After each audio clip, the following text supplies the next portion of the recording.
So welcome to another waiver wire video, and this week it's the all rookie edition. I didn't do this on purpose. I already have a weekly video where I break down prospects, and it just turned out that this week all my favorite picks to add on the waiver wire are rookies or young players who are just getting their first chance and now finally figuring it out. So let's get to it with hitters first, and I would like to assume that everybody here watches every video every week, but in case you haven't, I've already talked about Matt Shaw. Here we go again, not just as a stash. You can go ahead and just pick him up wherever he's available because this is the Matt Shaw we were waiting for. Since his recall, he's playing third base every day.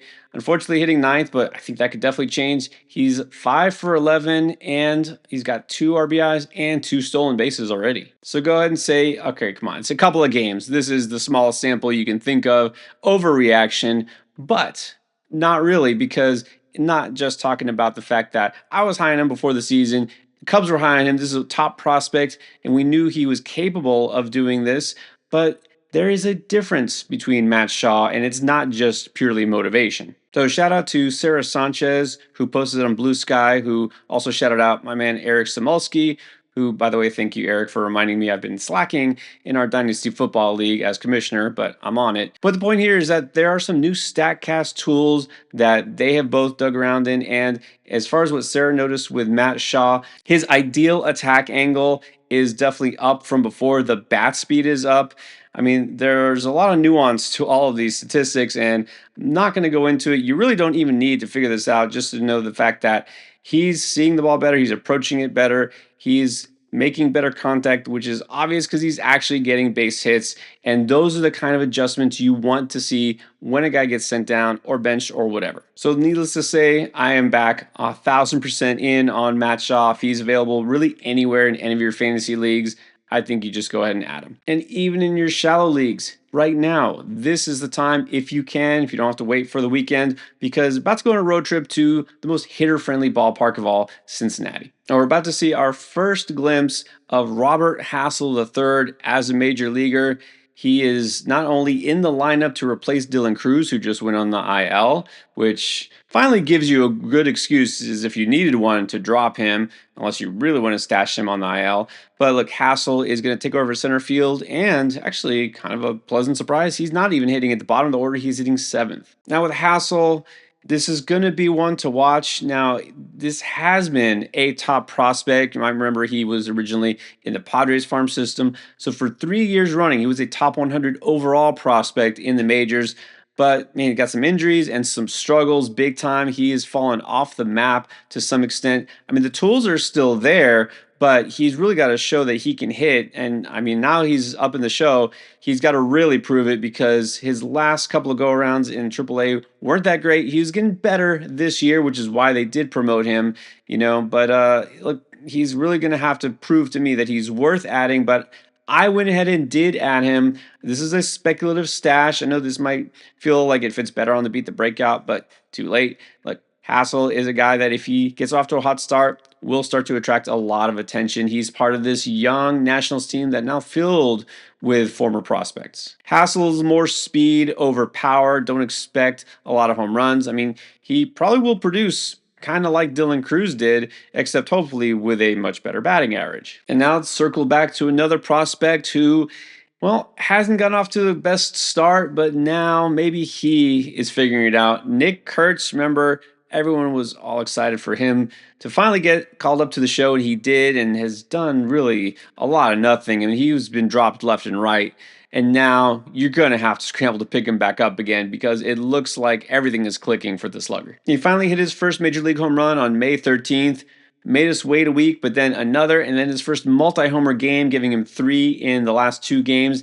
And then on Thursday, well, he didn't go deep, but something that was almost as reassuring for me, he walked twice. So with Kurtz, the issue has not been quality of contact. I mean, he's hitting the ball very hard. Not too many at-bats under his belt just yet, but we can see he's got a 12.7% barrel rate, but unfortunately a 35% strikeout rate. So it's just making contact that has been the problem. But slowly now we're seeing the Ks are going down, the walks are going up, and of course the ball is finally starting to leave the yard. And as I've been saying, I have been holding on to him in the leagues where I did make an effort to pick him up. I have not dropped him because I knew that this is one of those players that once he figures it out, he could go on a just full out homer barrage. I think Kurtz, just like the A's, are now bound to turn things around. I mean, this team has been struggling big time, not just him. I mean, some of they had come into Thursday losing 8 straight games, 12 of the last 14. A lot of those hitters have been getting cold, but now finally it looks like they're all starting to pick things back up. Now, on the flip side, looking for speed rather than power. Well, I'm going to finally give some props to Chase Mydroth of the White Sox. It's easy for me to ignore some White Sox prospects because this is still a bad team. Just because the Rockies are worse doesn't make the White Sox necessarily better. And, I had said this about Mydroth, kind of a shallow fantasy profile, if you know what I mean. I mean, he could be a real life decent player and, maybe average, fine, but just not enough in terms of the counting stats, not giving you power, not giving you speed. Of course, hard to score runs and drive in runs on the White Sox, but he has started to flip that and maybe change the narrative a little bit over this past week because he's finally contributing in one category, and that is stolen bases. Mydroth's got 5 steals just in the past week, and 5 of the last 6 games, he has stolen a base. Now, I'll be honest, this kind of comes out of nowhere. He's not a guy who even has above average sprint speed. He is not really what you call a burner. And even across the minors, never stole more than 13 bases in a season. So part of me does wonder, is this just a mirage? I mean, look, I had no reason to think this would happen. And I honestly am a little pessimistic about how much it will continue. But look, they're letting him run. Obviously, he's being successful, but also he is at least giving you some batting average help. I mean, he's on a 9-game hit streak, and he's got that batting average for the season now up to 301. And it actually helps that he is hitting leadoff. So, you know what? Maybe he will at least score the occasional run. I do view Mydroth more as kind of a short term, kind of a streamer, because I don't think he's going to all of a sudden become a 30 steal guy. And the batting average, I think, will still be good. But let's face it, he's hot. Okay, you can stream him, add him right now, plug him in at some of the middle infield spots, and then, wait for that to cool off and find somebody else. But a player who just looks like a keeper and really should be added in almost every league, even if you don't really feel like you need a catcher, add Drake Baldwin anyways, because he's proven that he doesn't need to play behind the plate. The big concern with Baldwin was as soon as Sean Murphy came back, and you might remember when Sean Murphy was activated, immediately went on a little homer streak himself. He thought, okay, well, that's it for Baldwin. He might play once or twice a week, maybe even get sent down.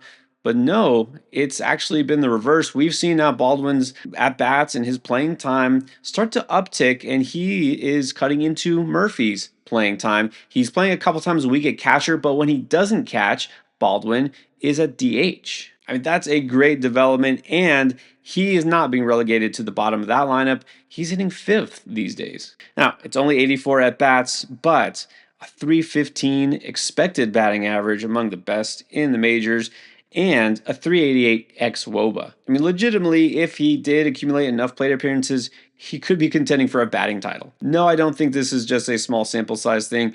Every one of his StatCast stats is in the red, which is good. And so this looks like a legit breakout. This is one of the guys I loved preseason as one of the top prospects who could help you right now in redraft.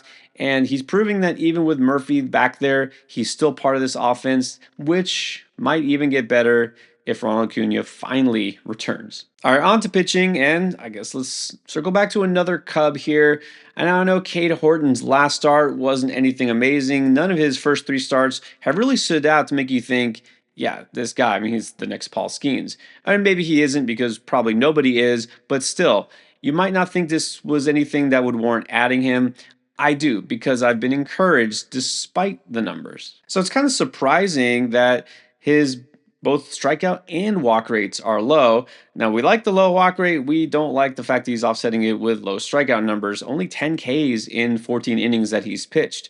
But what I do like is the fact that he's going deeper in each game. Remember his very first appearance, he technically didn't start. Right? There was an opener. Brad Keller pitched that first inning, and then they had Horton go and face the rest of that Mets lineup for 4 innings, and then another 4 and a third or 2/3, and then 5 and a third. Okay, so finally we're seeing the Cubs give him a little bit more trust, a little bit more of a leash here, and Finally, I think we're going to see him maybe even hit 6 innings.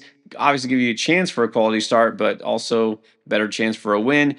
I do think we're going to see the strikeout numbers. I mean, this is a guy who had no problem inducing whiffs throughout his minor league career. He's got the stuff.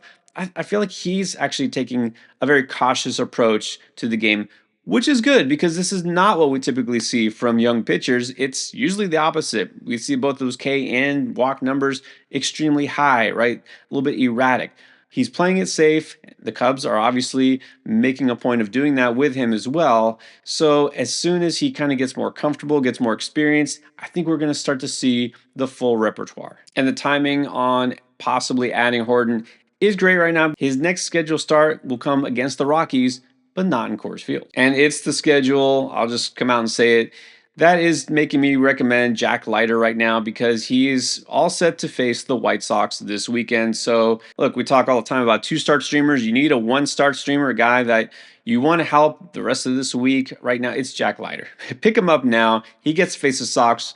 But it's not just that, okay? It's the fact that we're now starting to see, I think, what Jack Leiter is finally capable of. Talk about an up and down season. So his first 2 starts were great. Everyone was all excited, me included, that this is what we were hoping for, a breakout season.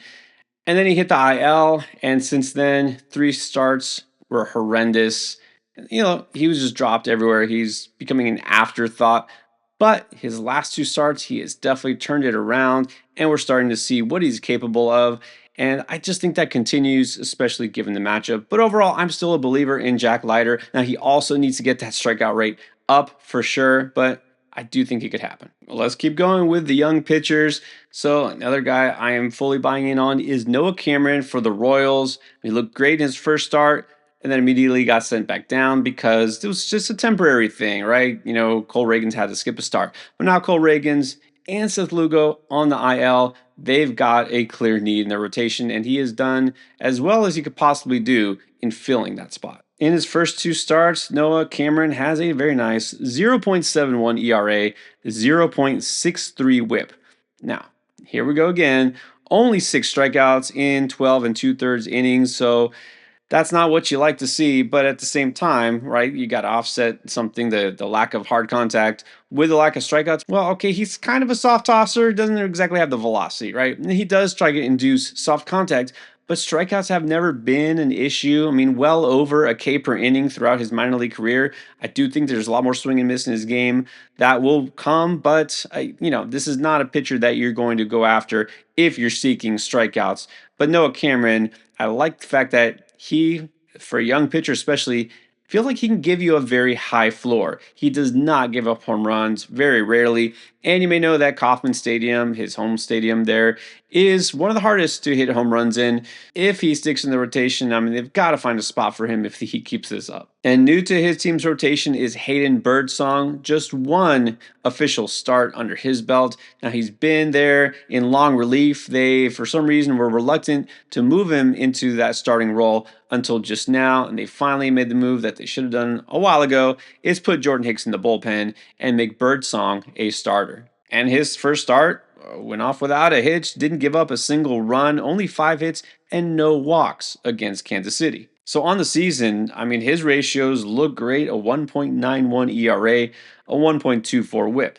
Now, with that said, you kind of have to take that with a grain of salt because he had been coming in, pitching 1-2 innings at a time in the middle of games, pretty low leverage situations, right? He is not a guy who'd been used to get holds or saves at all. So I'm not going to look too much into those numbers. I want to see what he does purely as a starter. It's a totally different thing. But if you are looking for that K upside, I do think Birdsong has it. The strikeout numbers aren't tremendous right now, but an 85th percentile whiff rate shows that there is more to come. And while you might want to see how he does beyond just his 1 start, well, he does have kind of a tough matchup going on the road against Detroit this next time out. But then after that, he gets the Marlins. And both those ballparks are really not hitter parks. With Birdsong, I'd say relative to the previous couple of young pitchers I mentioned, like Noah Cameron, Jack Leiter, I worry a little bit more about the innings limits. Again, this is why they were a little reluctant to put him as a starter. I think they want to kind of play it